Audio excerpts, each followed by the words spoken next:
Hello नमस्ते विद्यार्थी मित्रों ज्ञानपथ शैक्षणिक संकुल में आज आपणे जे संस्कृत विषय छे एमां जे आपणे प्रथम प्रकरण समजता हता जे प्रथम प्रकरण शुं हतुं के सम अर्चना जे आपणे भाग 1 में समझ्या के सम अर्चना मतलब शुं तो के पूजवुं अर्चना એટલે પૂજવું થાય સમ લેક્ચર બોલે શું કહે છે કે સમ અર્ચના માટે પૂજન કરવું પૂજવું આવો ભાવ સમજાતો હવે આજે આપણે જે સમ અર્ચનામાં જે વેદાંત એટલે કે વેદોથી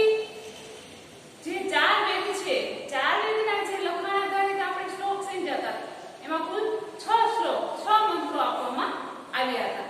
એમાં આપણે ભાગ 1 માં પ્રથમ 3 મંત્ર છે એ આપણે સમજાતા તોય છતાં આજે આપણે પ્રથમ 3 મંત્ર છે એનું ભાષાંતર ફરીથી સમજી લઈએ જેથી આપણે પુનરાવર્તન પણ થઈ જાય અને સાથે સાથે યાદ પણ રહી જાય તો તમે બધા વિદ્યાર્થી મિત્રો તમે પણ જો તમારી સંસ્કૃત પાઠ્યપુસ્તક સાથે રાખીને બેસો તો સરળતાથી અને સારી રીતે સમજી શકશો તો ચાલો આપણે ફરીથી રિવિઝન રૂપે જે પ્રથમ વેદ આધારિત શ્લોક છે 3 એ સમજીએ પુનરાવર્તન રૂપે એમાં જો અગ્નિ મિલે પુરોહિત શ્લોક સમજીએ અગ્નિ મિલે પુરોહિત યજ્ઞસ્ય દેવવૃત્તિ જમ હોતારઃ રત્ન ધાતમ શું કહે છે આપણને તો કહે છે કે આપણે અહીંયા શ્લોક ક્યાંથી જાય પુરોહિત પુરોહિતનો અર્થ શું કીધું તો આપણે તો કે ગોર બ્રાહ્મણ યજમાન તો શું કહે છે તો કે યજ્ઞના પુરોહિત એટલે કે યજમાન યજ્ઞના પુરોહિત કે યજમાન દિવ્ય વૃત્તિ એનું આપણે કે દિવ્ય પ્રકાશ વાળા દેવ આઈને તમને સમજાઈ દીધું કે દિવ્ય પ્રકાશ વાળા દેવ એટલે કેવા દેવ તો કે જેને આપણે કોઈ પણ ભગવાનનો ફોટો જોઈએ છીએ તો પાછળ જે પીળા કલરનું પ્રતિબિંબ આપવામાં આવ્યું છે જે ચોક્કર આપવામાં આવ્યું છે એ દિવ્ય પ્રકાશ વાળા દેવ તો કે છે દિવ્ય પ્રકાશ વાળા દેવ શું કહે છે યજ્ઞના પુરોહિત દિવ્ય પ્રકાશ વાળા દેવ યજ્ઞ કરાવનારા હોમ હવન કરનારા રત્નને ધારણ કરનારા દેવની હું અગ્નિદેવ હું તમારી સ્તુતિ કરું છું કે આપણને ખબર છે કે હવનમાં શું હોય છે તો કે અગ્નિની અલગ અલગ જે આપણે આહુતિ આપવામાં આવે છે કે જેનાથી યજ્ઞ કરીએ છીએ તો એમાં અગ્નિદેવને આપણે સ્તુતિ કરવાનું કહીએ છીએ તો આ તો આપણે પહેલો શ્લોક પુનરાવર્તન રૂપે સમજીએ છીએ બીજા શ્લોકનું ભાષાંતર તમને સમજાવી દઉં બીજા શ્લોકમાં શું કહે છે અગ્ને વ્રત પતે વ્રત ચરિષ્યામિ તત્કેન તસ્મે રાધ્યતામ ઇદ અમૃતાન સત્ય મુ મેવી શું કહે છે અગ્ને વ્રત તપે શું કહે છે હે વ્રતના અધિપતિ અગ્નિદેવ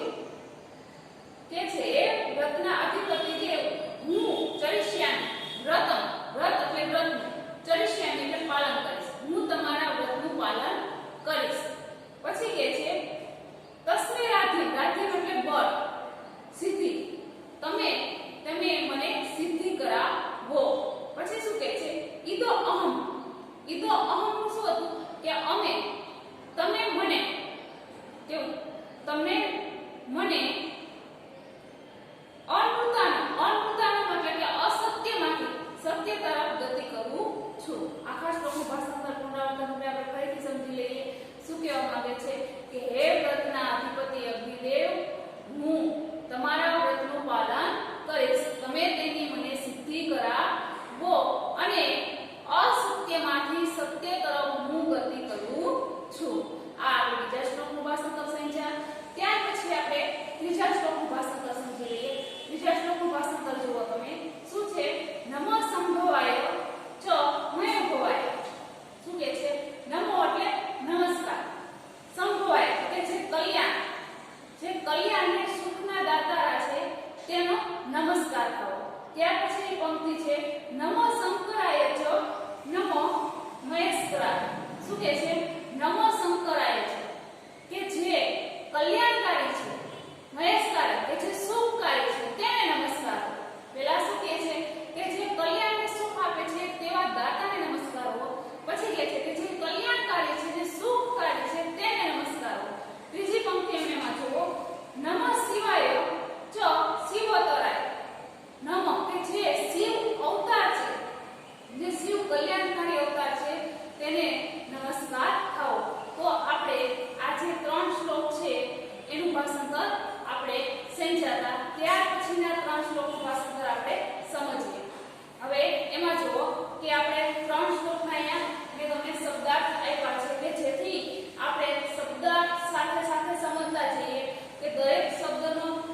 કયો એટલે આ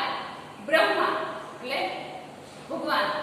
જેના 4 મુખ હોય છે, 8 હાથ હોય છે.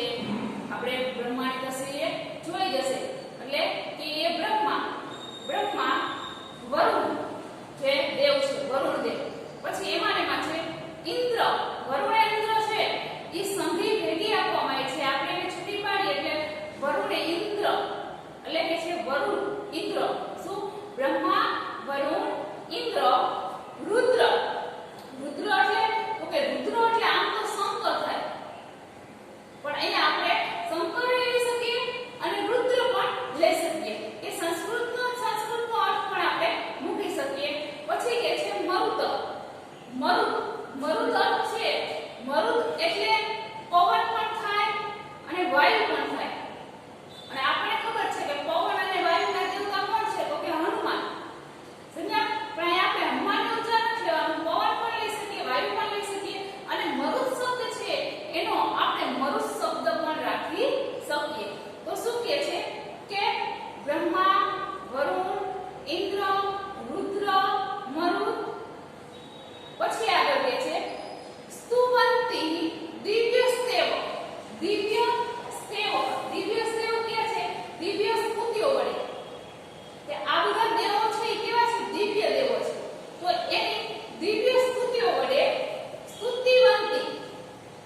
ન વિદું જાણતા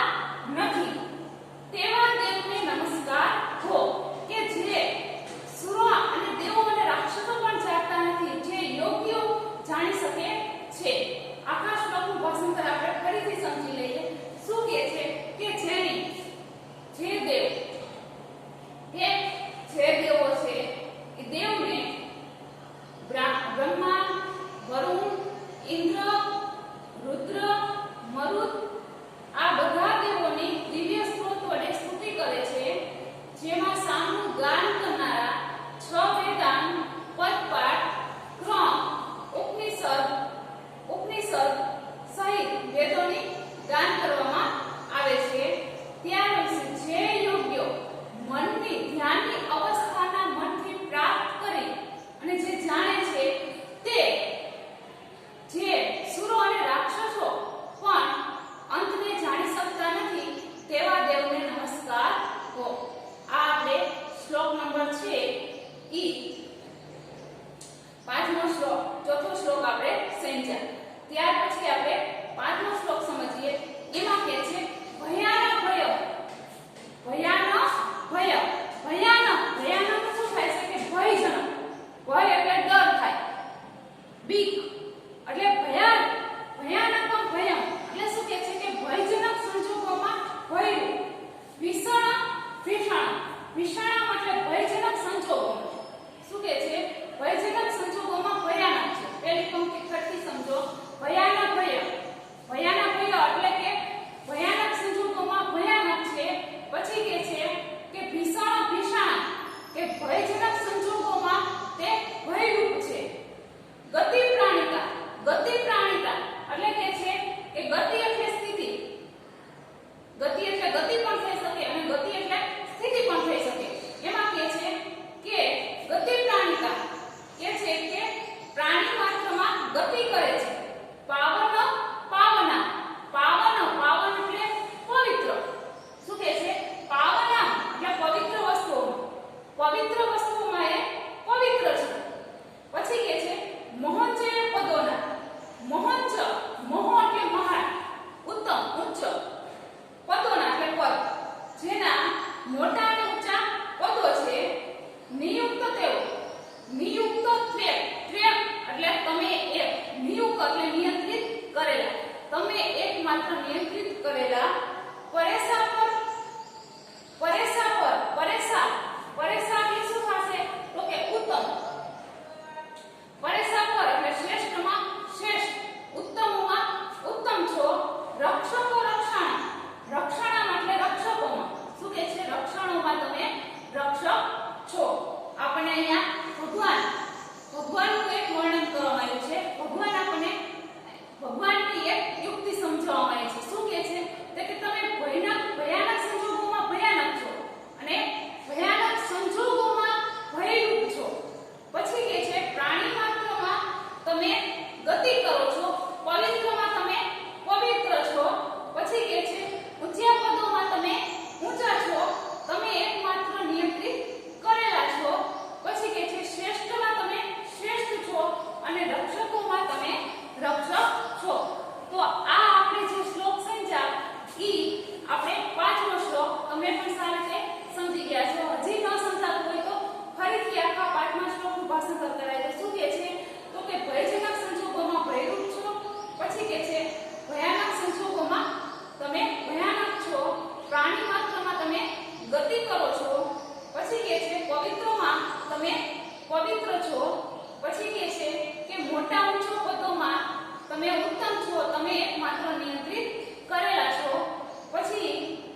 એટલે કે છે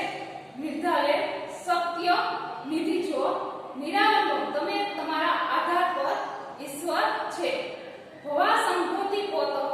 શરણ રજાય તમે સંસારરૂપી સાગરને પાર ઉતારનારા અને સંસારમાં જવા યોગ્ય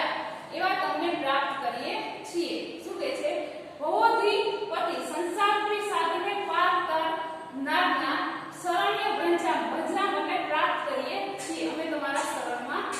શરણને પ્રાપ્ત કરીએ છીએ ચાલો આપણે ફરીથી પાંચમા શ્લોકનું ચોથા શ્લોકનું ભાષાંતર આપણે ફરીથી સમજીએ એમાં શું કહે છે આપણને તો કે